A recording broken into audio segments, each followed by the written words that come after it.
Bana Congo, bino batu boza na besoin ya kotonga bandaku na bino. BM échafaudage, ezopesa bino, planche, shell, sécurité, marzimal et lenda. L'air mutamati, mutakokwea te. Yabiso, ezala ba norme européenne. Yabiso ezala ba chinois te, ya ba indien te, ya ba libanais te. Un bus sera mis à votre disposition. BM échafaudage, plus de 3500 mètres disponibles. Contact Maman Nangaye, du nouveau à Kinshasa, place Yassur, les amoko na immeuble Emma, des arabes normes, standard, international, et Goyamba, Batunyoso, en famille, en couple, salon VIP. Et salle à manger, salle de bain confort et magistral et des chambres à coucher, cuisine kafou, sécurité, ils a assuré. Connexion internet illimitée, Facebook, TikTok, WhatsApp. Et à Ophélie, groupe électrogène 24h/24h. Courant et Kindakate. Na immeuble Emma. Notre adresse dans la commune de Kalamou, quartier Yolosid, avenue Balinga, numéro 9. Soyez les bienvenus. Immeuble Emma.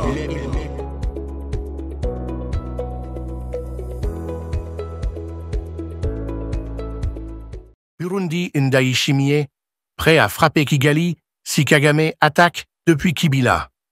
Bienvenue à toutes et à tous, bonjour, bonsoir, selon l'heure à laquelle vous nous rejoignez sur Africa Flashes. Aujourd'hui, nous vous apportons une analyse capitale, une plongée au cœur des tensions explosives qui secouent la région des Grands Lacs.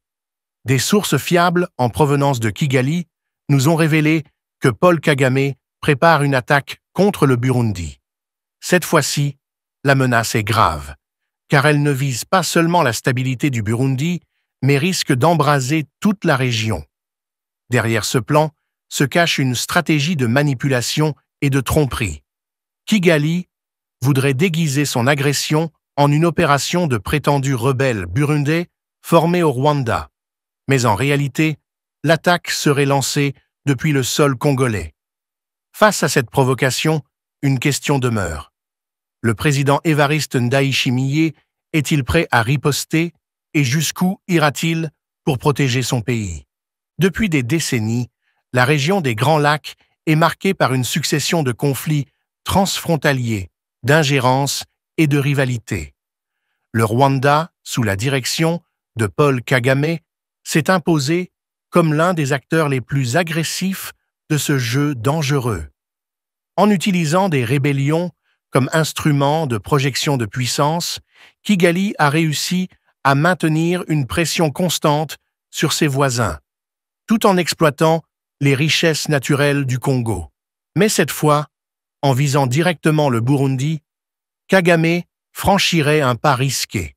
Contrairement à la RDC, souvent fragilisée par des divisions internes et un territoire immense difficile à contrôler, le Burundi est un pays plus compact, avec une armée disciplinée, soudée et surtout dirigée par un président qui connaît intimement les rouages militaires. En mai 2025, le président burundais, Évariste Ndayishimiye, a pris de court la communauté internationale en accusant ouvertement le Rwanda de préparer une attaque contre son pays. Ce n'était pas une déclaration improvisée. Ancien général, formé au combat, il sait l'importance de l'information militaire. Lorsqu'il parle de renseignements crédibles, il envoie un double message à son peuple pour les préparer psychologiquement à une éventuelle agression et à Kagame pour lui rappeler que ces manœuvres ne passent pas inaperçues. Dans sa déclaration, Ndayishimiye insistait sur le fait que les Burundais n'accepteraient jamais de subir le sort des Congolais, massacrés par les rebelles soutenus par Kigali. Ce discours s'inscrit dans une logique de dissuasion, avertir avant d'agir, mais aussi créer une légitimité morale en cas de riposte. Le plan attribué à Kagame est d'une ruse classique. En lançant une attaque depuis la forêt de Kibala, frontalière, il pourrait prétendre qu'il ne s'agit pas d'une opération rwandaise, mais d'un soulèvement de rebelles burundais. Pour renforcer cette illusion, Kigali aurait entraîné sur son sol des combattants destinés à se faire passer pour une rébellion interne burundaise. Ce subterfuge vise à brouiller les cartes, à semer le doute dans l'opinion internationale et à éviter une condamnation immédiate. Mais cette stratégie, si elle a parfois fonctionné dans le passé contre la RDC, pourrait échouer face au Burundi. Car Ndayishimiye a déjà montré qu'il ne se contentera pas d'une posture défensive. Le Burundi accuse depuis longtemps le Rwanda de soutenir le groupe armé Red Tabara, responsable de multiples attaques sur son territoire. En retour, Kigali nie systématiquement, mais ses dénégations sont discréditées par l'histoire. Kagame a toujours nié soutenir le M23 en RDC, alors que des rapports onusiens documentent depuis des années l'implication directe de l'armée rwandaise. Le modus operandi est identique: nier officiellement, manipuler sur le terrain et chercher à gagner du temps diplomatique. Pour le Burundi, la leçon est claire: si Kagame attaque, il faut riposter fort et vite. L'option la plus redoutée à Kigali serait que l'armée burundaise, la FDNB, décide de franchir la frontière et de porter la guerre directement au Rwanda. Une telle riposte changerait complètement l'équation stratégique. Au lieu de subir une guerre asymétrique menée par des supplétifs, Kigali se retrouverait confronté à une armée nationale organisée, motivée et qui a l'avantage de jouer la carte de la légitimité. Ce serait l'équivalent d'un choc frontal, une première depuis des décennies. L'histoire de l'Afrique fournit un parallèle instructif. Dans les années 1970, Idi Amin Dada, le dictateur ougandais, terrorisait son peuple et déstabilisait ses voisins. Il se croyait intouchable, protégé par sa brutalité et par la peur qu'il inspirait. Mais lorsqu'il franchit la ligne rouge en s'attaquant à la Tanzanie, le président Julius Nyerere décida de répondre sans détour.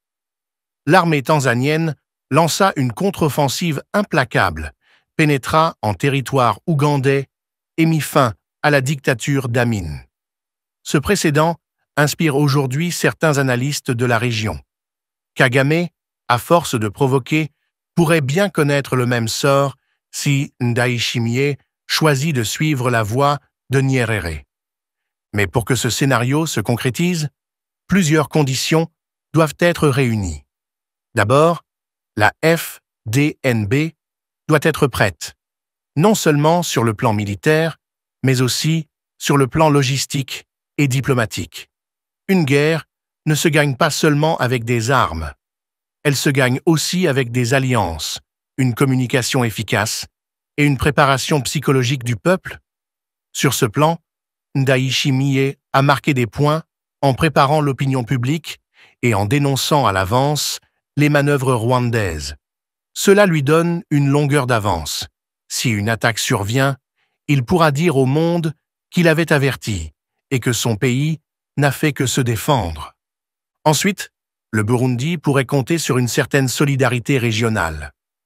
La Tanzanie, toujours méfiante vis-à-vis de Kagame, verrait d'un mauvais œil une agression contre Gitega.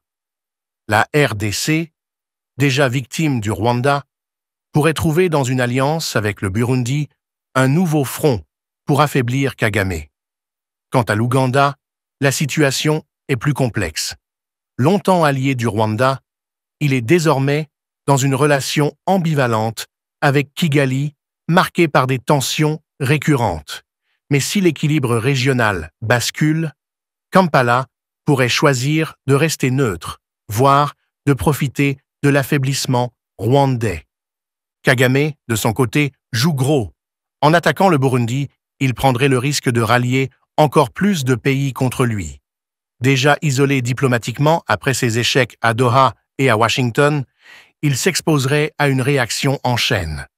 Les États-Unis, qui poussent à un accord de paix dans la région, pourraient durcir le ton.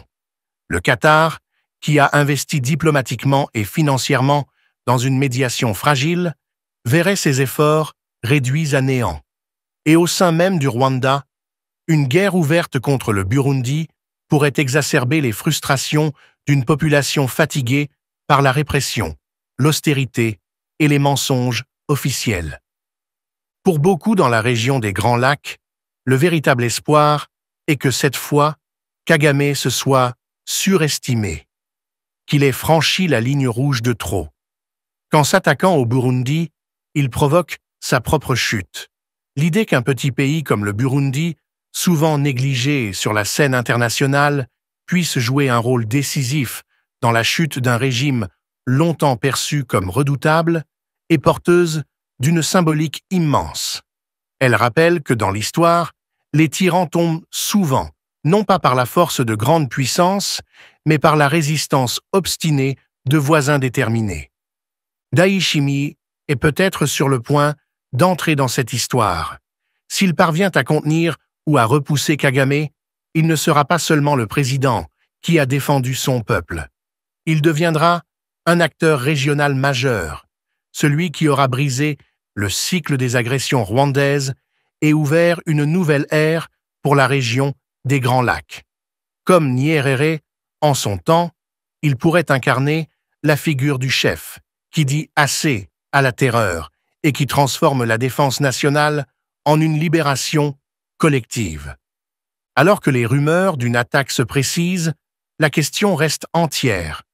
Le Burundi est-il prêt à écrire cette page d'histoire? La FDNB a-t-elle déjà reçu l'ordre d'élaborer un plan pour riposter en profondeur et frapper le cœur du régime de Kigali? Et si tel est le cas, Kagame sait-il que ce pari pourrait être son dernier? L'avenir le dira, mais une chose est sûre. La région des Grands Lacs retient son souffle. Car ce qui se joue ici n'est pas seulement une confrontation bilatérale. C'est une bataille pour la souveraineté, la dignité et la sécurité d'une région trop longtemps prisonnière de la brutalité d'un seul homme. Et peut-être, dans les collines du Burundi, se prépare aujourd'hui le coup de grâce qui fera tomber Paul Kagame de son piédestal de fer. Si Paul Kagame ose mettre en exécution son plan macabre d'attaquer le Burundi à partir de la forêt de Kibala, il signerait en réalité son propre arrêt de mort politique. L'histoire nous enseigne que certains dictateurs, aveuglés par leur obsession de domination, finissent par commettre l'erreur fatale qui ouvre la voie à leur chute. Pour Kagame, ce pas de trop pourrait bien être le Burundi. Il ne s'agirait plus d'un simple épisode de déstabilisation périphérique, comme avec le M23 en RDC, mais d'une confrontation directe avec un État souverain, décidé à se défendre. Le président Ndayishimiye doit le savoir. Repousser Kagame ne suffira pas. Le laisser survivre à une telle aventure reviendrait à lui donner l'occasion de se réorganiser et de revenir encore plus violent. Chaque fois que la communauté internationale a fermé les yeux sur les crimes du Rwanda, Kagame en a profité pour renforcer son système d'agression. Après la première guerre du Congo, en 1996, il a bâti une réputation d'homme fort. Après la deuxième guerre du Congo, en 1998, il a consolidé ses réseaux de pillage. Après l'apparition du M23, en 2012, il a bluffé le monde entier en se posant comme médiateur au lieu d'être désigné comme l'agresseur. Mais cette fois, les lignes changent. Un affrontement direct avec le Burundi exposerait Kigali à un ennemi qui connaît ses méthodes et qui a les moyens de le frapper au cœur. Le Burundi doit donc préparer une stratégie claire et déterminée. Si le Rwanda attaque, il faut transformer la riposte en opportunité historique. L'armée burundaise, disciplinée et aguerrie, doit envisager une opération en profondeur, non pas seulement pour sécuriser les frontières, mais pour neutraliser les bases stratégiques du régime de Kigali. Une riposte limitée laisserait Kagame respirer. Une riposte décisive pourrait mettre fin à son règne de peur. il est vital que Ndayishimiye consulte son état-major, trace un plan détaillé et donne des instructions précises. Les forces de défense nationale du Burundi, FDNB, doivent être prêtes à ouvrir plusieurs fronts si nécessaire, et surtout à agir vite.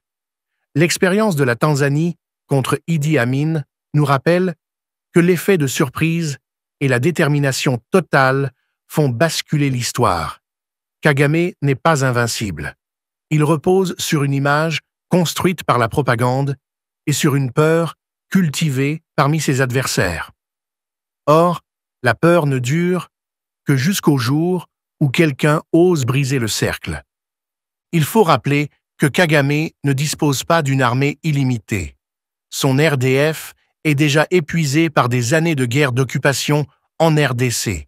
Ses troupes combattent dans des montagnes hostiles, subissent des pertes face au FARDC et au Wazalendo, et doivent maintenant faire face à l'éveil militaire du Burundi. Son économie est fragile, son pays dépend des aides extérieures, et sa population commence à s'interroger sur le coût humain et financier de ses ambitions guerrières. En ouvrant un nouveau front avec le Burundi, Kagame multiplierait ses vulnérabilités. Pour le Burundi, c'est aussi une opportunité stratégique. Si Kigali est affaibli, la RDC et le Burundi pourraient coordonner leurs efforts pour couper les voies d'approvisionnement du Rwanda, sécuriser leurs territoires respectifs et priver Kagame de ses relais régionaux. Une alliance de fait entre Kinshasa et Gitega serait redoutable pour Kigali, car elle mettrait Kagame